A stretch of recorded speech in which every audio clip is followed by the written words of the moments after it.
ওমা, আজকে সুজি দিয়ে তুমি কি করবা? মালপোয়া।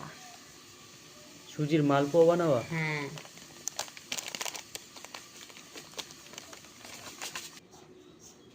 মা, মালপোয়ার জন্য কি কি দিতে হবে সুজিতে?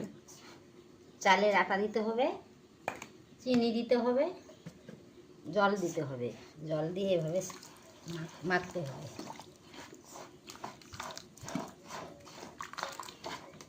একটা দিচ্ছি এই যে।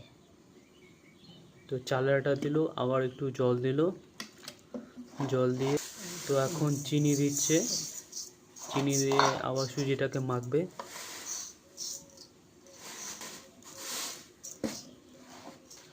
তো চিনি আর সুজি আর চালের আটা দিয়ে মেখে কিছুক্ষণ রাখতে হবে না মাগো? হ্যাঁ, কিছুক্ষণ রাখতে হবে, রেখে তারপরে ভাজতে তারপরে হবে। ভাজতে হবে।